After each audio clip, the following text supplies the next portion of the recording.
I'm Candace. And I'm Ripley. And this is Comicsplaining. The show where 13 days, 11 hours, 6 minutes, and 10 seconds until we move. Yes. God.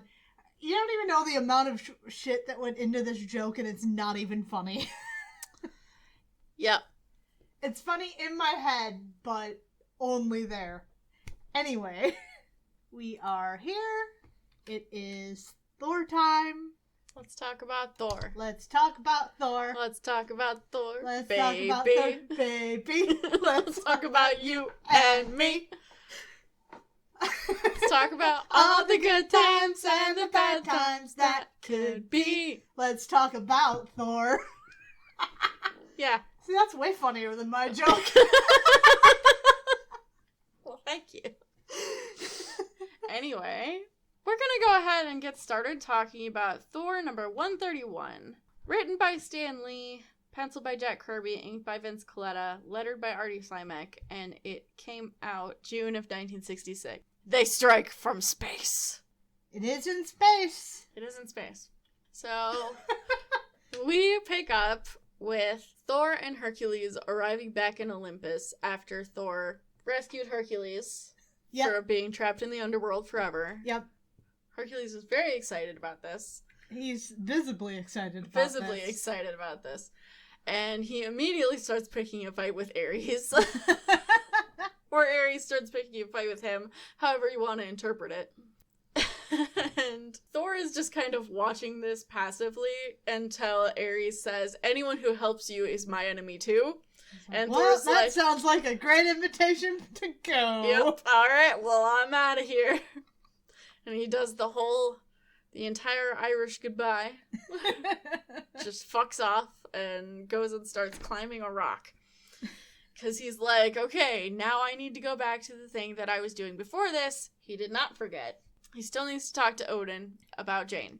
Oh, good, because I completely forgot what the thing he had to do was. No, he did not forget. He remembers, much to Odin's chagrin. So he climbs up onto this rock, and very soon he's whooshed away by some kind of cosmic wind. I don't know why this is happening, but it is. He just is doing his weather thing, I guess, in a whole new way. I guess. Meanwhile, Jane Foster is leaving the city on a bus. Because as you recall, her roommate, Tana Niles, ordered her to travel far away so that Thor will go follow her and not interfere with Tana's plans. Right. Because Tana has some shit up with her. I forgot about Tana, but now I remember all about Tana. Yes, you remember her terrible, terrible face. Yes. So Jane is on this bus, and sitting next to her is this nice old lady. Oh. Who's asking her where she's going. I'm not gonna lie, I didn't think that was an old lady. I thought it was a fat guy. Well, it is a nice old lady. The nice old lady asks Jane where she's going, and Jane says, I do not know. All I know is it must be very, very far away. That is the command I have been given, and I may not disobey. I cannot disobey the order of Tana Niles. Now imagine you're this nice old lady on a bus. I know. You get this answer. Yeah. Jane is kind of trying to resist this order because she doesn't really want to leave, but she's compelled nonetheless. So speaking of Tana Niles, it's time to find out what the fuck is up with her. Alright, let's find out what the fuck is up with Tana. Back in the apartment that she was formerly sharing with Jane, she sheds her human form to reveal that she is a Rigelian. What? That was not the twist I was expecting! She's a robot lady. She's a Rigelian. Okay. Oh, are those the people who do the recorders? Yes. Okay. I thought that name sounded familiar. The Rigelian are the people, and they make robots called recorders. Right. But the recorders look like humans. I don't know why. Debatably. The recorders look... Oh, the recorders, not the Regalians. Yes. I was going to say, the Regalians very debatably. No, they have like huge humans. Giant heads. So her weird face from earlier might have actually been foreshadowing. Right, that's what I'm thinking. Tana Niles is apparently a Rigelian colonizer. Okay. A colonizer rather than a colonist, I'm noticing. Yes. So, not sure if that's a deliberate choice or bad. Oh boy. So, Tana is a colonizer, and she has never colonized a planet before. So she's not a colonizer yet. Well, she's a wannabe colonizer. In the case of the Rigelians, colonizer is actually a career path. So take that as you will. Alright, so like if I went through the job placement test at school or something, and they were like, do you want to be Christopher Columbus? And I said, yes. Yeah, basically. Alright. Mm-hmm. I don't want to be Christopher Columbus, just to be entirely clear. Yes. Very good to be clear about that fact. So, apparently, Earth is too small and too far away from the Rigelian homeworld for anyone to really care about colonizing it. Unless you're an up-and-comer with no colonizations under your belt. Exactly, and she thinks this is the perfect opportunity for her first colony. She calls this in to base, I guess. She has like a little wrist phone. She looks much better in profile than head on. Yeah. Head on. Apply directly to forehead. What forehead? She's all forehead. Back at their Rigelian home base, they receive this transmission. That is so cool looking. Yeah, and they accept her registration of Earth as her new colony. And they are going to send an inspection team who are supposed to inspect the planet and then report back to let them know if it's good to be colonized. I guess I know why they make the robots human shape, because if they made them shape, they'd be top heavy and just fucking topple over. True. True. The Rigelians are like fucking bobbleheads. You made a Funko Pop, you wouldn't even have to change anything. That's true. Very true. So the inspection team heads out on their spaceship, and apparently they're saying colonizers are invincible, which, we're gonna put that to the test later. If they were invincible, we wouldn't have to fucking dispatch Thor off to the far corners of the earth to find his girlfriend. Right. Thor arrives in Asgard to find his father locked in a game of celestial chess. Hats as usual, ridiculous. Which, apparently, you cannot interrupt Odin when he is playing chess. I kind of feel like Odin doesn't take being interrupted for anything particularly well. No, I don't think so. I feel like this is not a celestial chess exclusive concept. Yes, so Thor is waiting rather impatiently, but as he's playing, Odin actually gestures him forward, and Thor starts to plead his case. Odin interrupts him to make a move on the chessboard, and then he says, "Okay, Thor, stop talking, because I'm going to give you the thing that you want." Odin has decided Thor has suffered long enough. Now is the time that he can be with his lady love. Because, he stayed faithful to her through all of the bullshit that Odin has put him through. He's sick of worrying about it. Yeah. AKA. Yeah, well, he wants his kid to be happy, to which I say, well, you shouldn't have been a shithead about it in the first place. I'm glad you've come to this. I wish it would have been earlier, but I'm glad we've come to this resolution. He's also still playing chess while we're doing this. Probably part of why he's so easy to go with. It's like, yeah, shut up, I gotta move again. Right, exactly. Thor is elated by this news. Absolutely. The amount of fucking sucking up here. I know. It's delighted sucking up, don't be mad. They shall be, my lord. Now, Imperial One, by thy most gracious leave. It's like, yeah. Yeah, we get it. You're happy, it's fine. Odin sends Thor back off to Earth to share the good news with Jane, and indeed he does.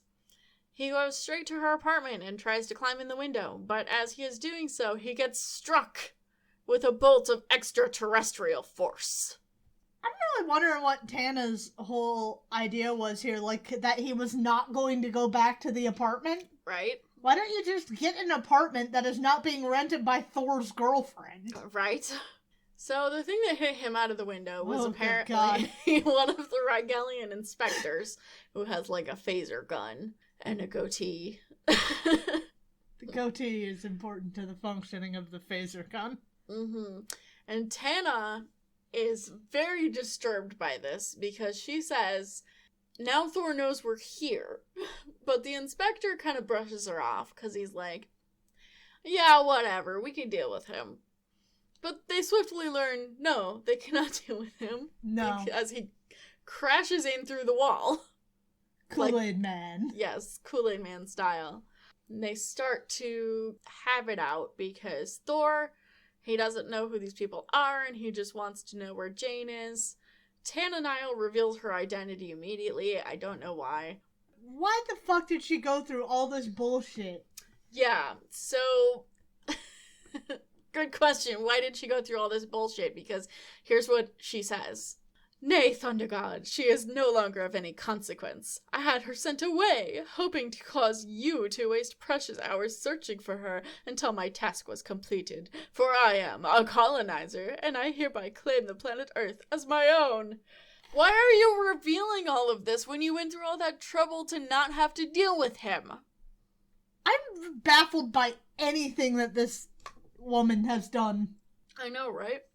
I don't understand what's happening. I'm not happy about it, but let's continue. Tana starts to use that weird power that she used earlier. Her compelling thing. Compelling ray, whatever it is. Apparently it's called a mind thrust. Oh. Yeah. Wow. Yeah. So that didn't age well. There's a lot of things here that have not aged particularly well. That's true. So Tana commands him to bow down, and he's trying to resist. He's having a hard time with it. He's fallen victim to the mind thrust. The mind thrust, yeah. Tana reveals that now that he is under her sway, she is going to go to the United Nations and announce to the world that she's in charge now, and all human laws, all human codes of conduct shall be abolished. They will be governed solely by the supreme will of Empress Tana the First. So apparently, what I'm gathering here is that a Rigelian colonizer goes to another planet and just takes it over. So it's not really the same as colonizing. More like kings or queens under an emperor. Yeah, pretty much. And she says that obviously people are going to dissent, but if they do, that's fine because they have a device called a space lock that can apparently wrap the Earth in some kind of force field and pull it out of orbit to other places. Hook the planet to a tugboat and just pull it along. Just pull it along so they can pull it super close to the sun, or they could pull it like way out in the depths of space so they freeze to death. And it's like, well, that kills people, so... And you're not doing too well at the whole colonizing thing if you're killing the people. Right, exactly. We kind of see now why she doesn't have any colonies under her belt yet.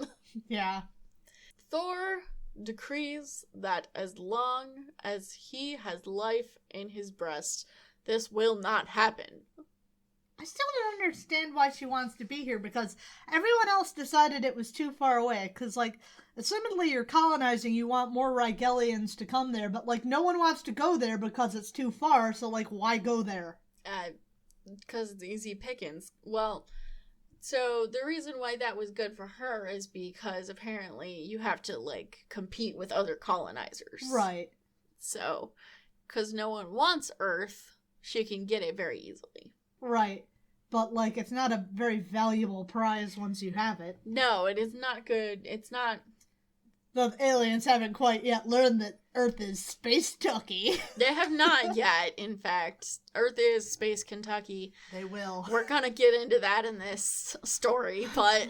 Fucking Space Florida back at it again, riding an alligator out of the space marsh. Yeah, basically. So... Tana decrees that because Thor will not give up, they need to deal with him permanently.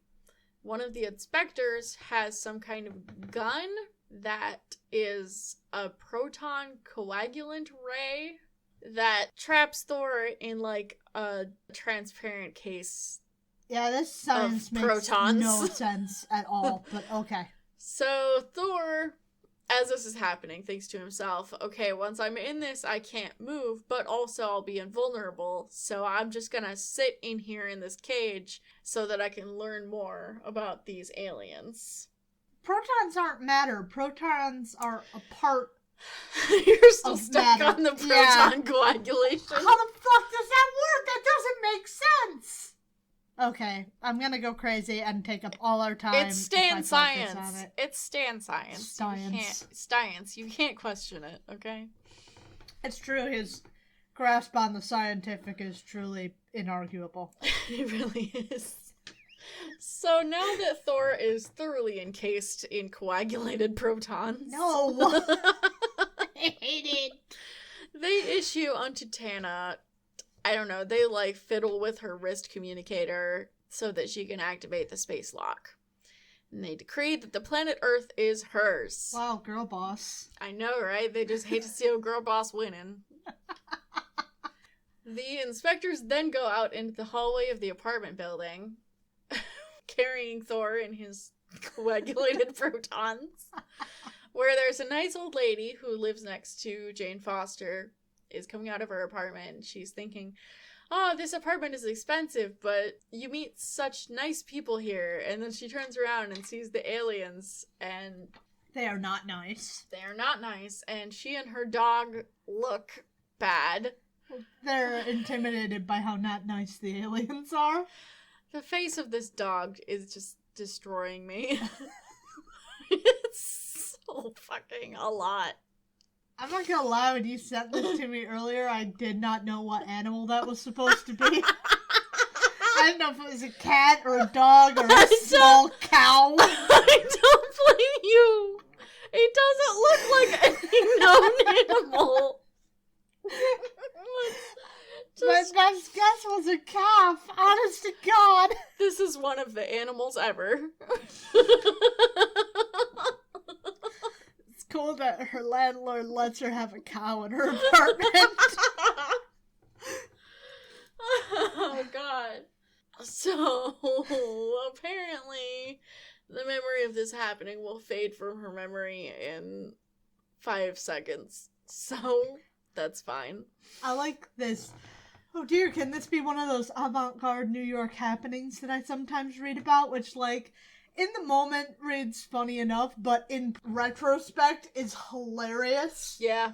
Given how much shit happens in fucking Marvel New York. Yeah, truly. So, the Regelian inspectors take Thor up to the roof of this apartment building, and they load him into his ship. Into their ship, rather. Oh, it's fucked up that they don't pay the Regelian inspectors overtime. I was just about to say that.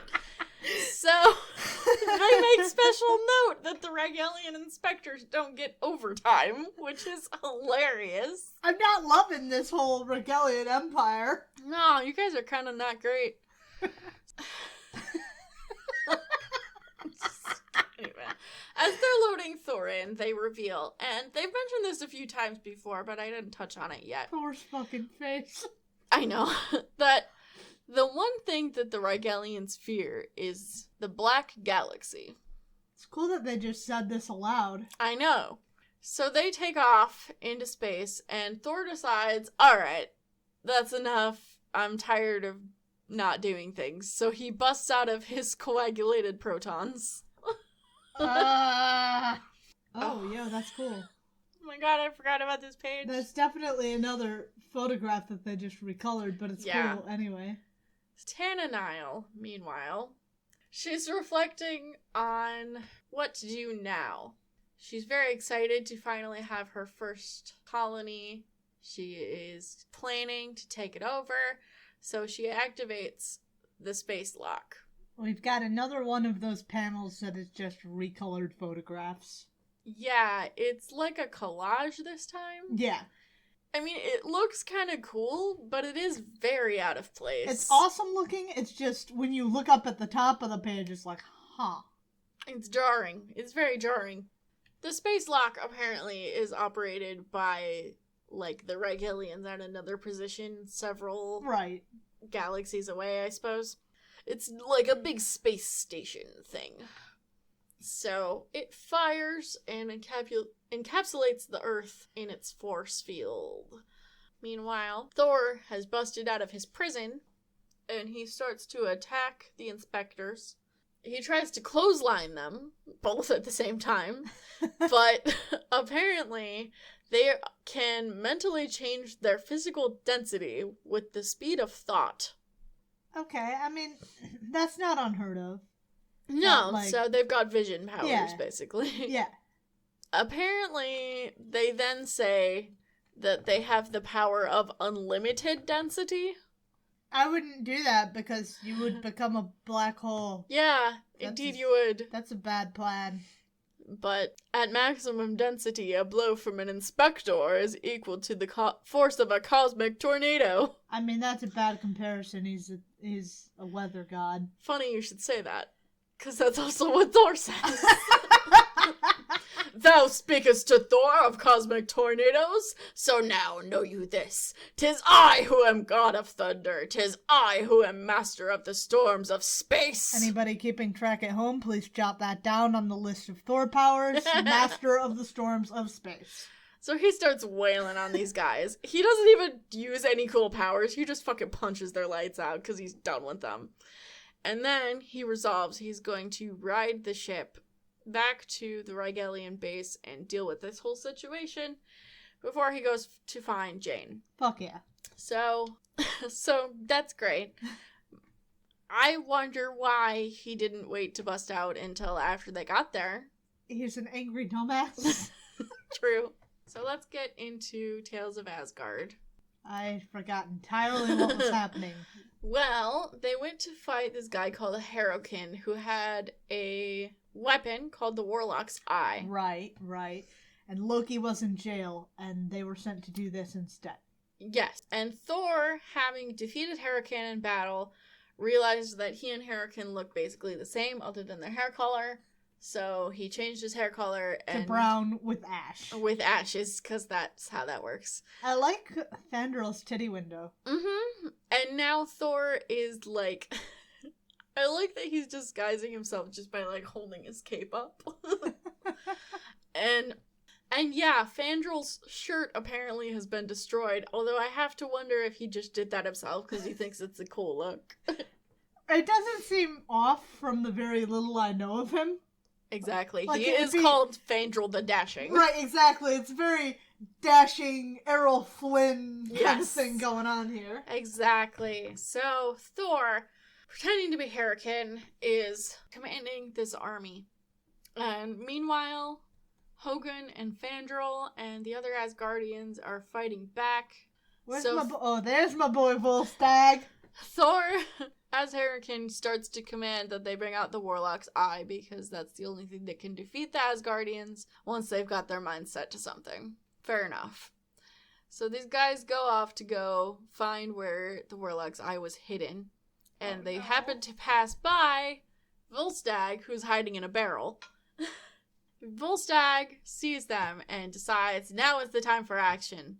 So he leaps out of this barrel and destroys it in the process. Yeah, I said leaps out is really kind of a stretch. He flexes his glorious girth and just destroys the barrel. That was really good alliteration. Thank you. So he follows these guys and he sees them pulling this stone slab out of a wall, I guess. And then he approaches them and he defeats them. Belly bumps them.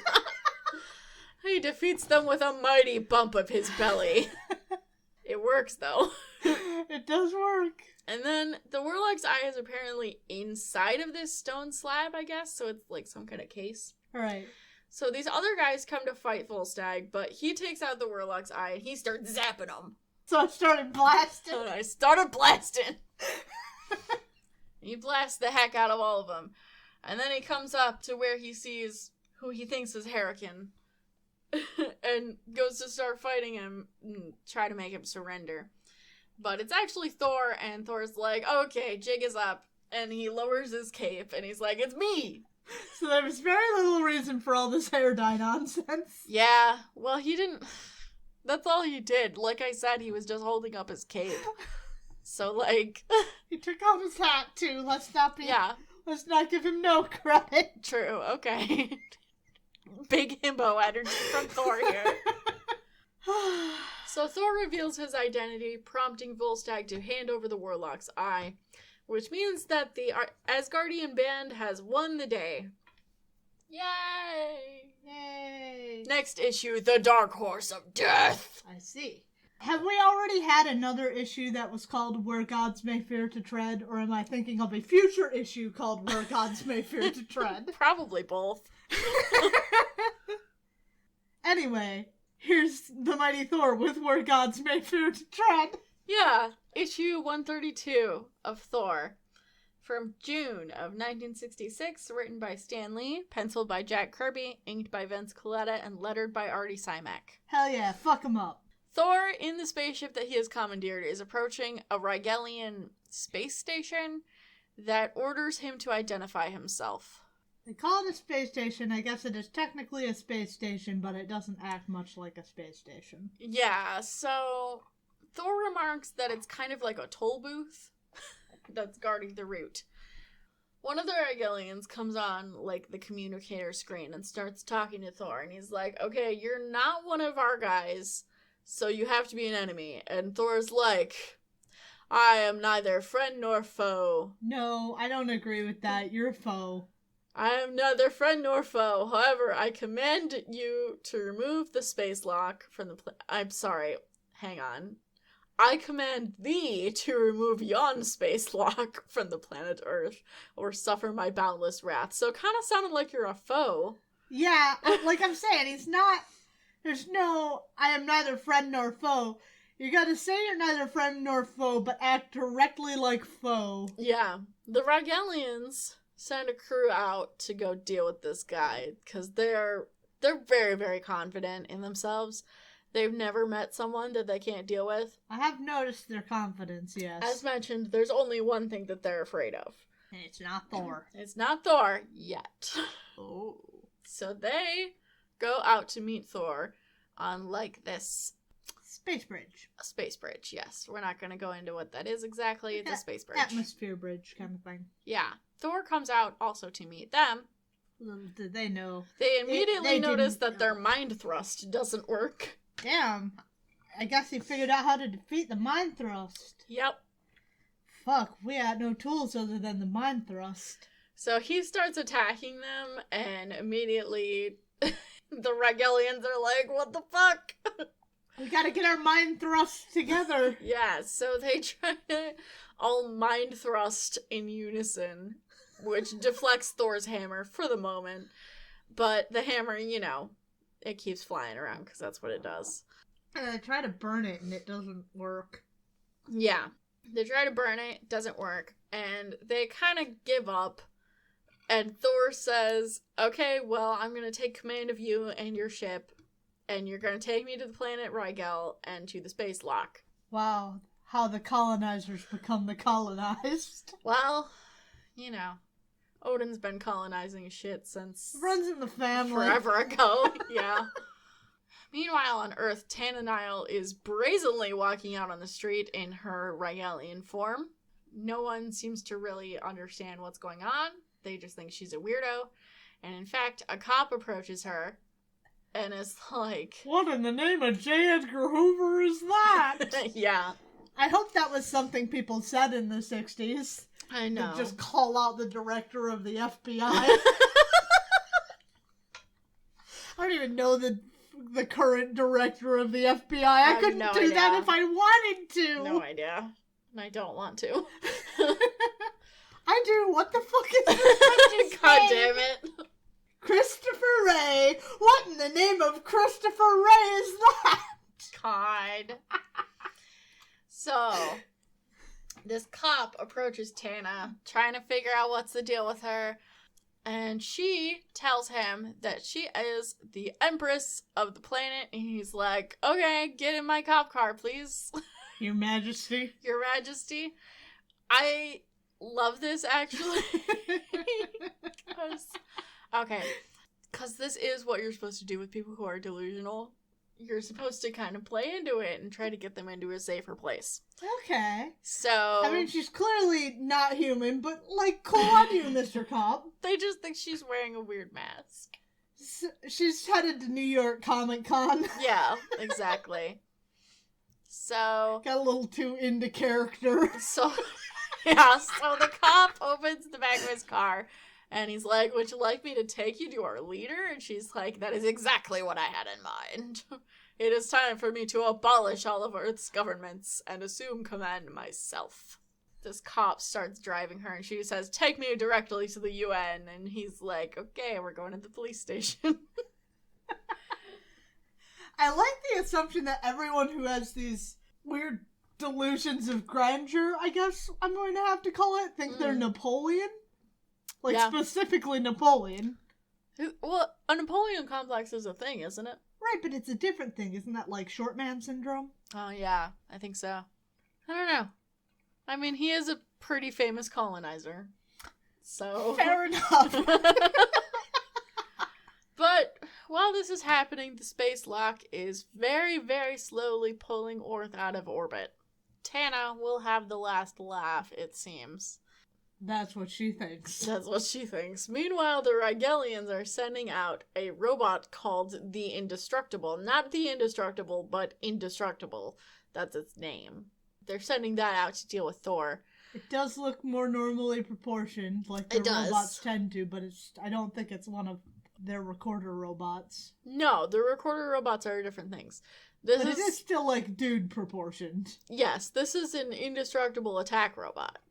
So the Indestructible goes up to the ship that Thor is in, and I guess... I must destroy the creature from the distant solar system. All other commands have been erased. My sole purpose is to serve the colonizers, the stranger from space must be slain. Yeah. Yep, that's what he said. He does talk like that. It's true. The intruder must die. Prepare to meet your fate.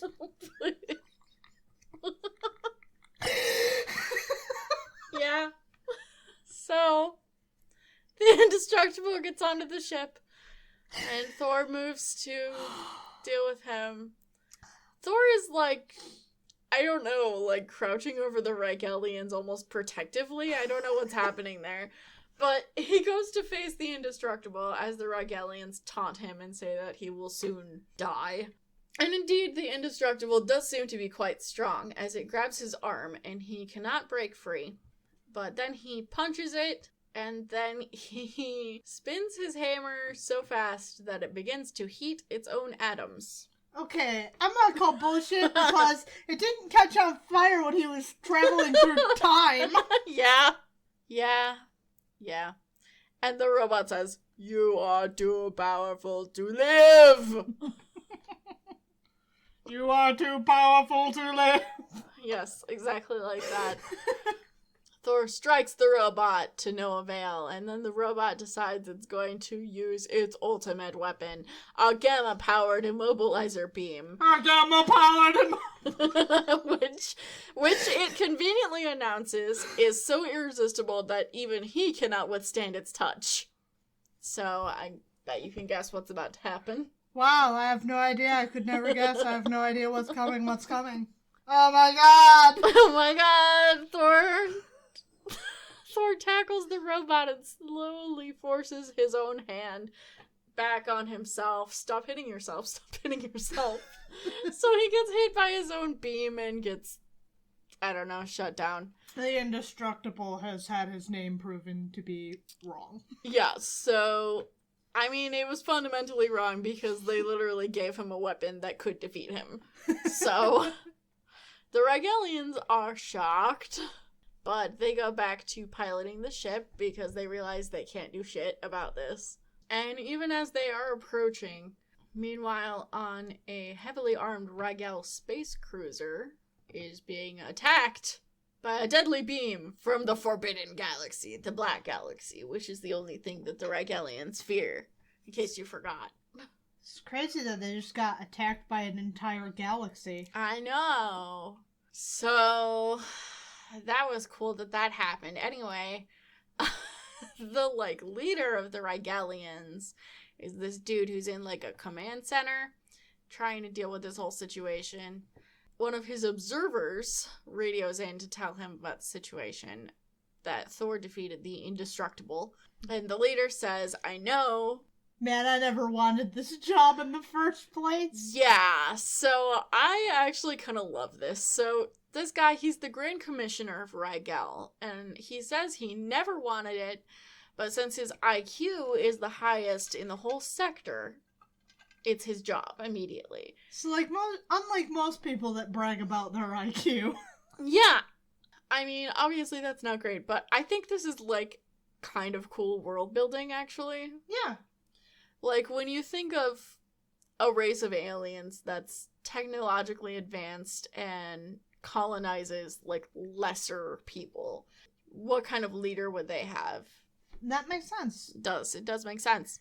This Grand Commissioner knows that he needs to deal with this situation, so he goes down to where the matter transmitter is, and he gets transported to the power planetoid, which is where the space lock is, apparently. And he starts issuing orders because he has a plan to deal with Thor and the Black Galaxy all at once. You know what I think? I think he needs a cape. I do too. A nice white cape would go really good with his outfit. I think that would be really spectacular, but then I'm biased against people who dress in all white with capes. Mm-hmm. I know this. You do. But, like, capes are fucking cool. Capes are cool. Thor has a cape. Hell yeah. Yeah. I see the Edna mode argument, but, like, on the other hand, they look cool. Capes are really fucking cool. Yeah. So, Thor is approaching on his commandeered spacecraft, and he leaps out to shatter the space lock, but before he can get there, he's caught in a tractor beam, and he lowers down onto the deck where a bunch of colonizers are waiting to attack him, which... Yeah, he tries to hide under the deck, but it doesn't work because he doesn't have a ship to hide under the deck of. It's just a dude, so this time the stormtroopers just arrest him. Uh-huh. Yeah. Yep, that's what happens. Mm-hmm. In this Thor comic. I hadn't just momentarily fantasized that I was watching Star Wars instead. Wow, rude. I'm actually enjoying this, though. Yeah, it seems more up your alley, honestly. But it is rather up my alley. So, this surprisingly does not go well for the colonizers, as Thor pretty thoroughly trounces them. But before he can really destroy the space lock, because people keep interrupting him, the Grand Commissioner appears, and he tells Thor, destroying our space lock will not save the people of Earth. There is a far greater danger with which they are soon destined to be confronted. Okay, so his idea is to make Thor do his work for him to defeat the Black Galaxy. Yes. Gotcha. Work smarter, not harder. Love it. I'm loving the Grand Commissioner. See, this is why you get the high IQ guy. So Thor, showing some real himbo energy, follows the Commissioner up to this Tower of Telescopes, where the Commissioner shows him the Black Galaxy, which apparently Thor knows about, but he doesn't see why this is his problem or Earth's problem. And the Commissioner says, the greatest menace of all time is concealed within that forbidden world. Each day it grows more powerful, more threatening. Soon it will break out of its shadowy confines, and when it does, nothing in the universe, including Earth, will be safe. Alright, I'm jiving with this. And Thor's like, alright, I'll go do it. He's got a little smirk. Yeah, he's got a really cute face on, actually. Like, yeah, I'll deal with it. You're a good little fuck. I know. Love him, though. So the Commissioner says, okay, you can go immediately, and we're going to send a recorder with you to record what you learn, in case you never don't come back. Yes. Because anyone that the Regalians have ever sent in this place have never come back. So maybe this galaxy's just got anti-robot vibes. I guess they're not robots. They're not robots. Well, they could look less like robots if they wanted to not be robots. They're just wearing armor. Jane Foster at this time is on a plane going, I don't know where, But she's sitting next to this bald guy with a really small face. And this guy is apparently taken in by her silence and starts to ask her where she's going and what's wrong. Oh, you hate that guy, don't you? Yeah. And she tells him, I don't know. I had to take this plane. I had to get away, although I'm not sure why. And the bald guy's like, strange, I too had no other choice. And he continues to contemplate her. Yeah, except you were running away from tax fraud. She's been convicted. She's been compelled by some fucking space empress. Yeah. Wannabe space empress. Yeah, so that's a good checkup with Jane. Thor, meanwhile, is boarding a new spaceship with the Recorder, who is human-sized and shaped. Dude-shaped. Yup, they are flying into the Black Galaxy. So the fun thing about the Recorder is, not to spoil anything, but he's going to be a recurring Thor character. So is it this specific Recorder? Because, Yes. aren't there different Recorders? There are different ones, but it's this specific one becomes Thor's bro. Oh, that's cool. I really like that. But the thing about the Recorders is that they can't do shit. They just watch. They just watch and record. We've got a lot of characters in the Marvel Universe that just watch. Yeah. Yep. So, he's a fun guy. So you don't have a big-ass head and a baby diaper. True. So they're flying into the Black Galaxy, and as they enter it, they see a bunch of stuff, and the Recorder... Doesn't know that that's called the Kirby Crackle. Okay, the Recorder comes to realize that this is not a universe, it's actually a bioverse. Well, it was never a universe, it was a galaxy, but okay, I don't know what a bioverse means. Well, basically it means that every single object in this galaxy is actually alive. Okay. It's all organisms of Gotcha. one sort or another. Gotcha. And then they see the thing that they came to find, the thing that even Rigelians are afraid of. Assumedly not the thing. Ego, the living planet! Oh, God! Is this where he's from? Yes. Yo. Yes, Ego is a Thor villain, in fact. Okay. Bet you didn't see that coming. Also, worth noting, this is another one of those recolored picture collage things, but it's full page. Yeah. Splash page. It's cool. Again, very jarring. Yes. Especially, like, you look at the picture and then you look at the text bubbles and it's like, what? We're gonna go to Tales of Asgard before we deal with Ego. I actually really like this because I did a bunch of photography classes when I was in high school, and this is what I did. I would take pictures in black and white and then recolor them in Photoshop. So, like, and that was the exact way I did it, like, tint change. That's cool. Up the tint. And that's exactly how that shit fucking looks, and it's fucking cool. Anyway, that bit of backstory aside. Anyway, Tales of Asgard. Fandrel's shirt's looking even worse now. Yeah, I feel like he just, like, keeps ripping more of it off so he looks sexier every time. Like, okay, Fandral, we get it. I mean, it's either that or he's a fidget. Maybe it's both. Yeah. Having defeated the hordes of Hurricane, they have taken over the area, and Thor and his Warriors 3 are now able to rest from their exertions. So they go and they have a nice bath together. As you do. 4 dudes having a bath. 5 feet apart. It's not gay. They're not very far apart, actually, but it's fine. Oh, you know, maybe they're just a little gay. Yeah, well, I mean, they're allowed. Yeah. So, as this is happening, the hordes of Hurricane start to sound drums, which Volstagg thinks are war drums. It's very disruptive of your bath time. Yeah, which Volstagg thinks these are war drums, but Hogan says no, they're summoning the Black Stallion of Doom. It means that a mighty warrior is dying, apparently. Okay. So, because the drums are happening, this all-black horse just fucking comes and clap, clap, clap, comes through the doors. And everyone's kind of avoiding it because it's, like, death or whatever. Right, they don't want to be the warrior it's coming for. Right. So Thor and his bros go to find Hurricane to find out what the fuck is going on. They find that Hurricane is abed and not doing so well. Yeah. So I think we know who this horse is coming from. Thor says, I didn't think that I wounded you that badly.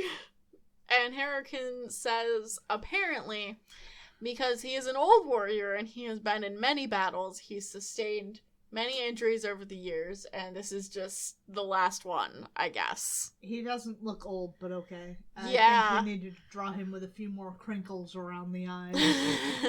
Yeah, and I don't understand why having, like, a whole bunch of, I don't know, like a trick knee or whatever is gonna kill him, but okay. He was fine until he took an arrow to the knee, and that just turned out to be the end for him. Die. It was his Achilles knee. Thor He took an arrow to the Achilles knee. His adventuring days are over. So, the horses... Timely Skyrim jokes. I'm gonna fucking destroy you. The horse has stopped outside of Hurricane's room and is just kind of waiting there, so we're gonna deal with that next issue. It's cool how chill it is, though. Yeah, it's just a horse. It's not like the horse makes you leave, it just waits. Yeah. So let's move on to Thor number 133 from August of 1966, written by Stan Lee, penciled by Jack Kirby, inked by Vince Colletta, and lettered by Artie Simek. Behold, the living planet.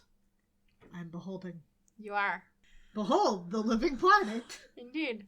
They find the living planet. They're getting out of the ship. The recorder is activating something or other. Doesn't matter. So we're doing a very bad job lining up where these panels match up, I see here on Marvel Unlimited. Yeah, they did a really bad job. So we have this magnificent spread showing the surface of Ego, the living planet, which is kind of disgusting looking. Yeah, it's pretty gross. I don't like I could deal with most of it apart from the pink ooze.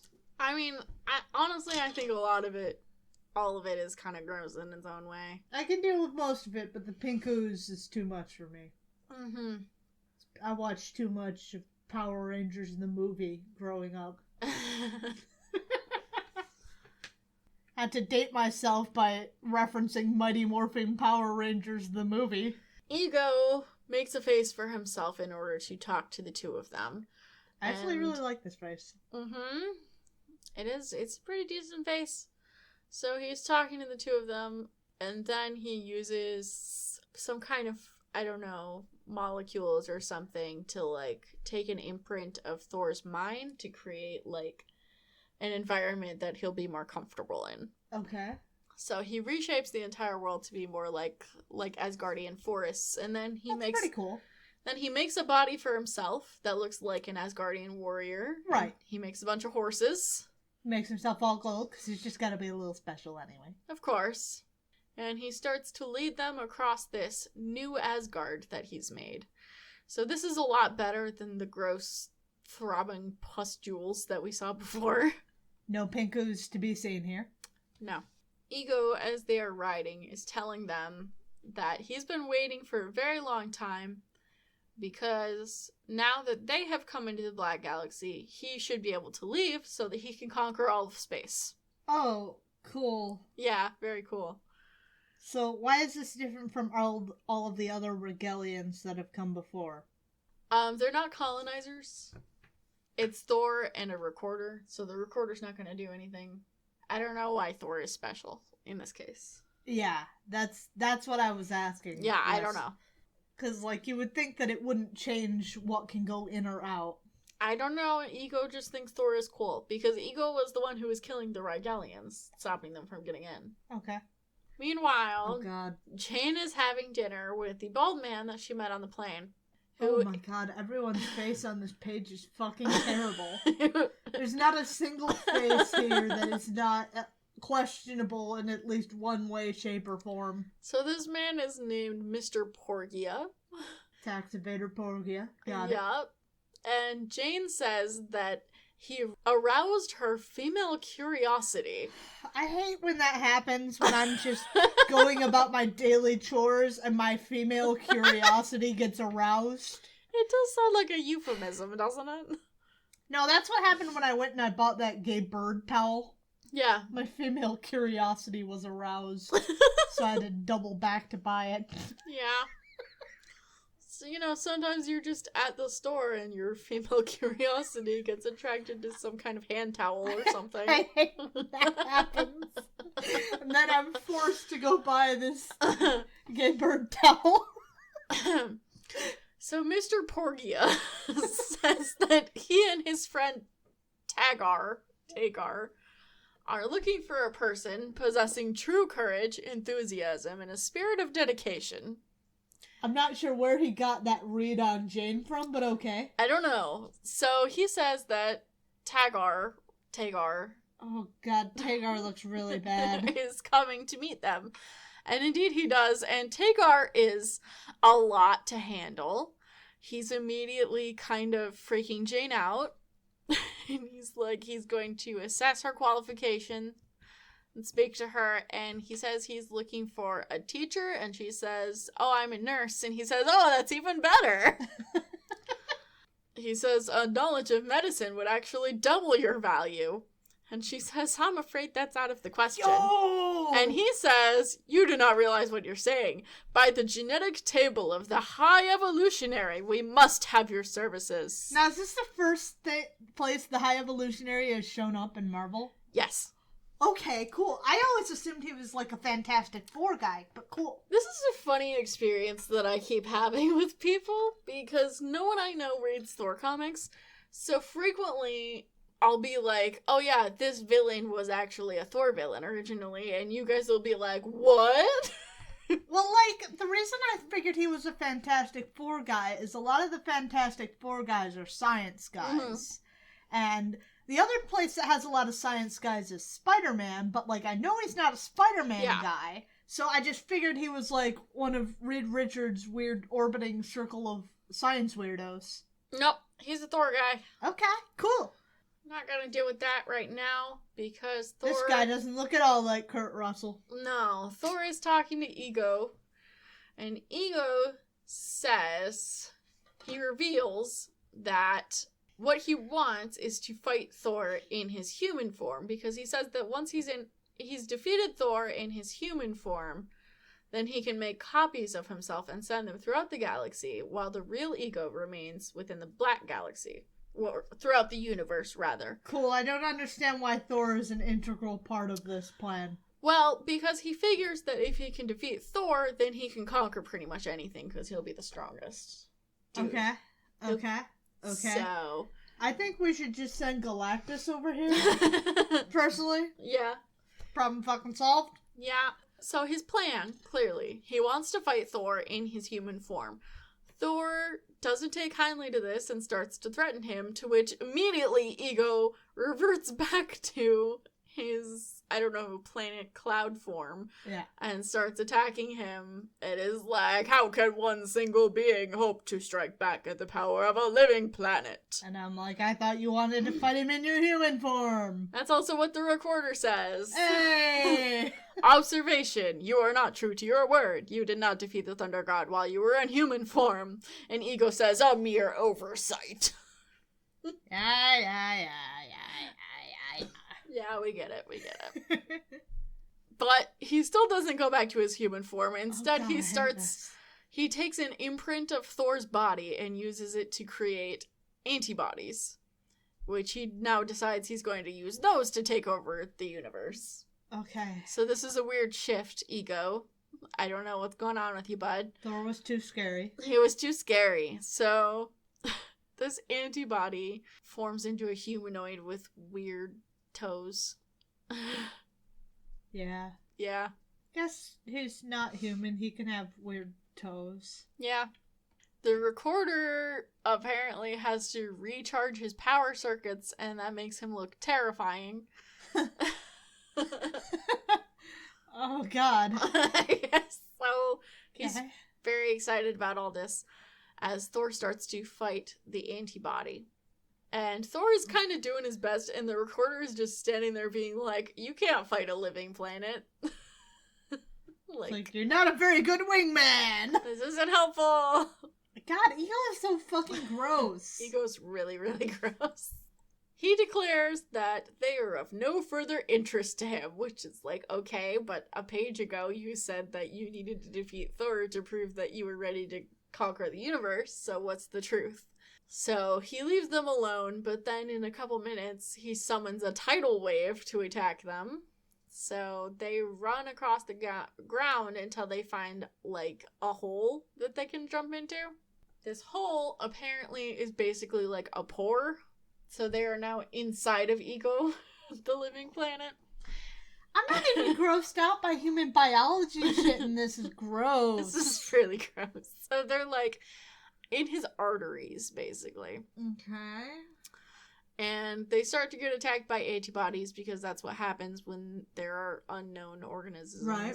This is Space Osmosis Jones. I'm getting it. Yep, pretty much. This is Osmosis Jones, basically. This is just Osmosis Jones. It's just Osmosis Jones. You know, it's that episode that happens in every American cartoon where they have to shrink down and go inside someone's body. I'm thinking distinctly of Teen Titans. Yes. Exactly. So they're kind of getting dogpiled by these antibodies. Oh my god, this fucking note. Since cameras are expressly forbidden anywhere in Ego's bioverse, King Kirby was forced to draw this inimitable illustration entirely from memory. Hence, if any slight inaccuracy should be noticed, we beg your kind indulgence. You old banana plan. As if they're trying to say this actually happened and this is a historical record. Like, I would understand. I would get it. I'm looking at the thing. This represents the thing that happened in this universe. Why did you need to tell me this? Yeah. Silly. Thor has had fucking enough of this. He kind of throws off all of these antibodies and grabs the recorder and starts running away. But then Ego sucks them into an arterial tunnel. Okay. That's not how arteries work. Okay. No. They are not wind tunnels that you can activate at your leisure. If only.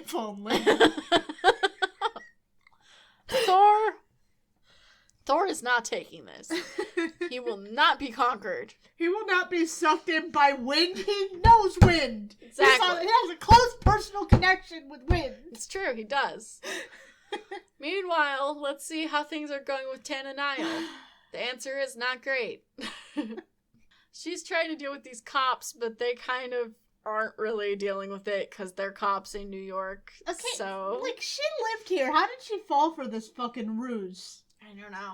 She was fucking living here. I don't know. So she doesn't know what a cop is? The cops just kind of think that she's crazy and wearing a weird costume, so they're, like, telling her to get in jail or talk to a psychologist or whatever. And she's trying to tell them that she's in charge and she needs to talk to, you know, the UN and whatever. They're not having it. So she decides she's going to contact her homeworld, so she raises up her wrist communicator and starts talking to them and orders that they increase the speed of the space lock. They're like, you're a very junior wannabe colonizer, so, like, you've got to level up before we listen to this. Well, no, not entirely, because the Grand Commissioner decided when he saw Thor that Earth is more trouble than it's worth. Space Tucky! So he said that Tana's request to colonize this planet is now refused. So they completely deny her request, and they say that they are freeing Earth from the space lock by direct order of the Grand Commissioner. That's rough, buddy. Yeah. You're supposed to stop and come home. Go find another planet to colonize. And then they hang up on her, and she's very mad. So Thor is getting pelted by rocks that are part of Ego, so they're also alive. Observation: every rock, stone, and pebble of this planet is like a cell of the living body. But even more, each possesses the will of Ego and the urge to destroy, the recorder says as he's being pelted by rocks. Yeah. So the recorder gets completely pelted and buried by rocks, and he's kind of given up. He's like, alright, well, my function has ended. I will soon be destroyed. There's no point in me living anymore. But Thor's like, no, we came into this together. I'm taking your ass with me. Hell yeah. So he pulls him out of the rocks and carries him out to the surface, where Thor jumps out into space, and apparently Ego is now defeated, I guess. I don't understand why, but okay.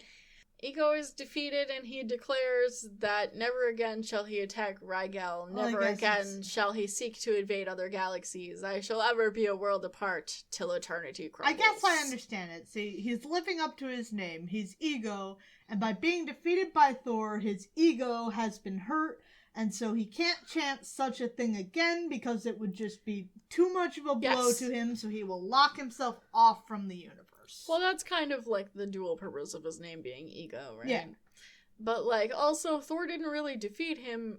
It's just that he didn't defeat Thor. Right. Which, I guess, in his mind is probably equivalent. Yes. He is all. Yeah. Thor flies off through space, carrying the recorder over his shoulder. He can breathe in space now, even though sometimes he can't breathe underwater. Yeah. So, it's fine. Next issue, the People Breeders. That doesn't sound particularly good, but okay. No, it doesn't sound great, does it? Don't love it. Not loving it. Not looking forward to it, but it'll come. Before that, Tales of Asgard, Valhalla.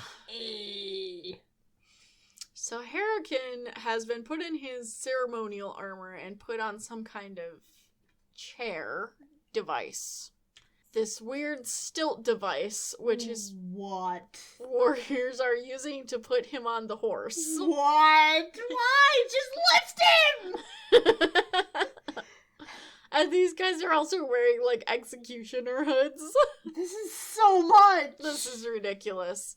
And as they're putting him on the horse, Hela approaches with the Valkyries. Okay, so, like, he's tied enough with Asgardian culture that he's tied in with Asgardian underworld. Yes. Okay. Which begs the question, why the horse? Right. So Hela comes and she takes him away. All the other warriors have to avert their gaze from her. I need to note that we've made fun of a lot of hats, but wow. Hela's hats are always the most. Always. She has to be the most extra of anyone. So she takes him away to another place, and then eventually Hela also has to leave because apparently she cannot go into Valhalla. So only the Valkyries accompany Harrican there. Okay. Why is she here then? Like, if she's not taking him to hell, why is he here? Because she has to kill him, I guess. Drama queen. Yeah, so the Valkyries take him into Valhalla, where, you know, it's like... It's Valhalla. It's Viking paradise, and you get to fight and eat and drink forever, and it's great, so... Well, that sounds like one hell of a party to me. Yep, and that's it. And then Thor and his Warriors 3 toast to Harrican, and that's it. So... Hear, hear. Yeah, so... That's not how Valhalla works, but...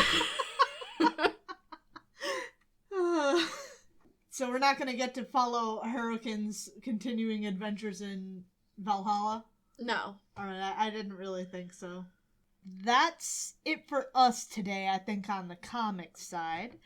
Just a little reminder, we are going to be on next week. We are not going to be on after that until next year.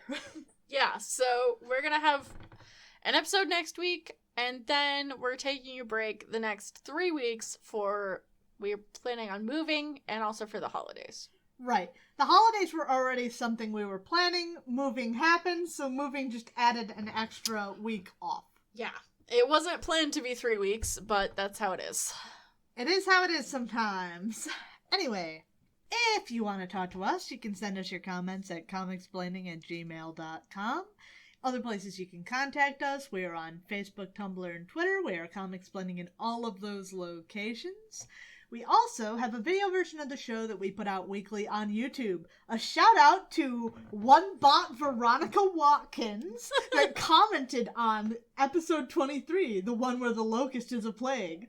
Well done, you did well. The audience is really small. It would be better to get more audience. Agreed, Veronica, I agree. It is more interesting to make video. I advise ootify a good service if oo need. I appreciate the reach out, Veronica Botkins, but I am going to have to decline. After she went through all that trouble to leave us that comment. I know, but I'm still put off that she said the audience is really small. They're small, but we love them all, Veronica Botkins.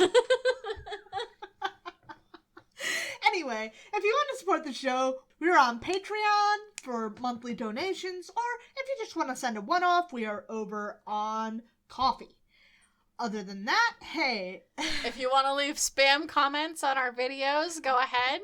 We're Comicsplaining on YouTube. Also, don't forget our contest we have going on.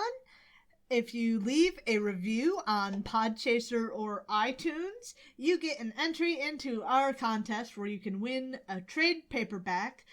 We each have chosen a trade paperback, so first place winner gets their choice, second place winner gets whatever is left, everybody gets stickers. So the way you enter that is leave a review on Podchaser or iTunes. If you leave a review on both, you get 2 entries. For our international listeners, please shoot us an email over at comicsplaining@gmail.com if you leave a review on your international iTunes store, because we cannot see that. Because we're too free for the rest of the world's iTunes comments. That's what's going on there, right? Yes. Anyway, we are going to be back next week with the X-Men, and we look forward to talking to you then. Bye! Bye!